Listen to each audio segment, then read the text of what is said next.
নমস্কার বন্ধুরা, তোমরা সবাই কেমন আছো? তোমাদের সকলকে জিএস মৌমিতা চ্যানেলে স্বাগত জানাই।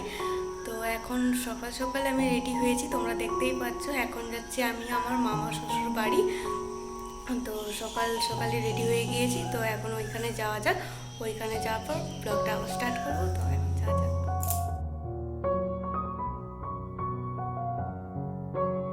বাড়ি থেকে বেরিয়ে পড়েছি আমরা দুজনে। এখন আমরা ক্যাঠাই নদীর ব্রিজটা ক্রস করছি। এটা রিসেন্টলি হয়েছে আর দেখতে অপূর্ব সুন্দর লাগে যখন এখানটা পার করি। আর এই যে নদীটার প্রচণ্ড স্রোত যখন বর্ষাকাল হয়, তো এখন সেভাবে কোনো স্রোত জলের নেই। তো এখানটা একটু দাঁড়ালাম, দাঁড়িয়ে একটু দুজনে মিলে জল খেয়ে নিলাম, প্রচণ্ড জল তেষ্টা পাচ্ছিল। তো এইখানে দাঁড়িয়ে ভিউটা কিছুক্ষণ 5-10 মিনিট দাঁড়িয়ে ভিউটাও খুব এনজয় করলাম দুজনে মিলে। আমি একবার ভাবছিলাম নদীর নিচেটাই নামা যায় কিনা ওইখানটাতে, ওই অংশে। তারপর ভাবলাম নেমে কিছু লাভ নেই, আবার তো যেতেই হবে, আর প্রচণ্ডই রোদ্দুর। তো আবারও স্টার্ট করলো বাইকটা চালানো।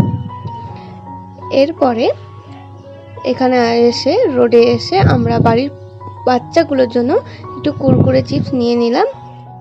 এরপরে ওখান থেকে সোজা চলে এলাম মামাদের বাড়ি। মামার বাড়ি আসবার পরে আমি সোজা চলে গেলাম ঠাকুর ঘরে। সেখানে গিয়ে দেখছি খুব সুন্দর একখানা আলপনা দেওয়া হয়েছে, যেটা অপূর্ব সুন্দর দেখতে লাগছে। আর এদিকে মা সমস্ত পুজোর আয়োজন করছে, কারণ পুজো মানেই অনেক আয়োজন।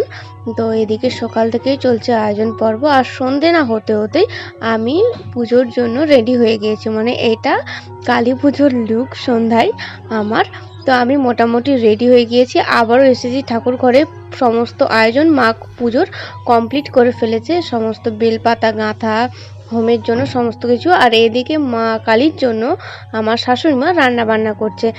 লুচি আর ওইদিকে পটল ভাজা সম্ভবত রেডি হয়ে গিয়েছে, দুটো জিনিস। আর আলু ভাজাটা ভাজছিল। আর এদিকে মানুষজনের পেট পুজোর জন্য, মানে পুজোর যে মেনু সেটার জন্যই করছে। লুচি মাখা চলছে, বেলা চলছে এদিকে, আর কিছু ওই দিকেতে লুচি ভাজাও চলছে।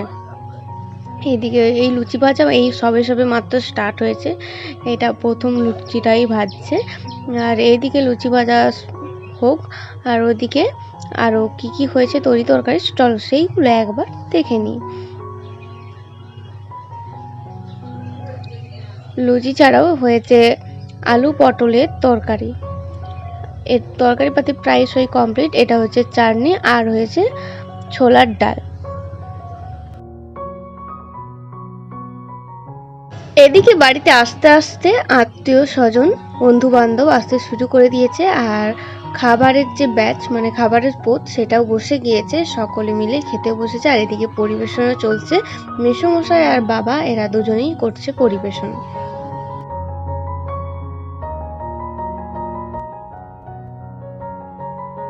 ওপর থেকে নিচে এসে দেখি যে মায়ের চক্ষুদান পর্ব মিটে গিয়েছে, আর ওই দিকে চলে গিয়েছে বাড়ির সকলে মিলে ঘর ডোবাতে। আর সেখানে আমি যাইনি, আমি কিছু ছবি এখানে বসে বসে মায়ের কাছে তুলে নিলাম।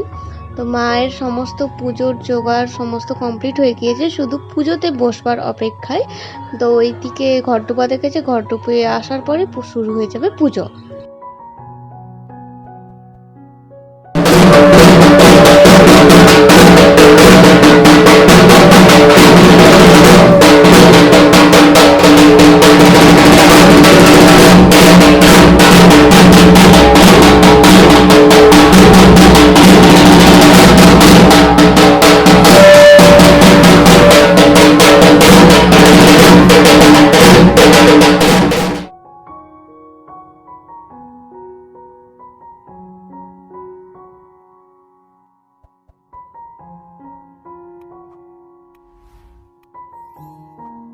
ঘর ডুবিয়ে আসবার পরে মা বরণ করে নিচ্ছে মা কালীকে পুজোয় বসবার আগে।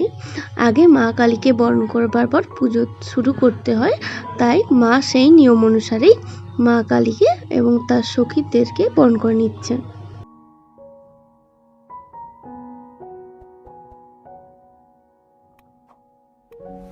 এরপরেই মামা আর মামিমা দুজনে মিলেই বসে গিয়েছে পুজোতে।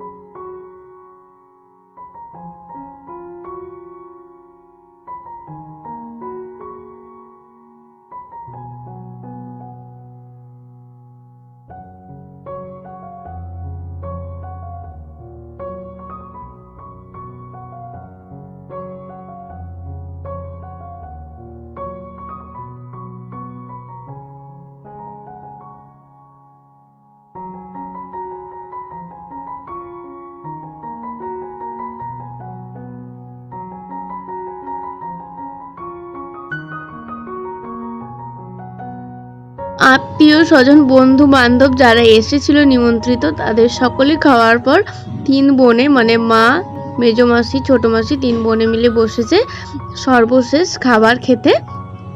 আর আমরা এর আগেই খাবার খেয়ে নিয়েছি, ওরাই ছিল সর্বশেষ বাকি, ওরা এখন খেতে বসে গিয়েছে। ঠাকুরমশাই পুজোতে বসে গিয়েছে আর এদিকে আমার খাওয়া দাওয়া কমপ্লিট হয়ে গিয়েছে। কালী পুজো মানেই তো সারা রাত্রির ধরেই হবে, আর অত রাত্রি পর্যন্ত জেগে থাকা আমার পক্ষে পসিবল না। তো ওইদিকে পুজো চলছে, চলুক। তো ব্লগটা এখানেই এন্ড করছি, দেখাবে আবার নেক্সট ব্লগ। এখন মতো টাটা।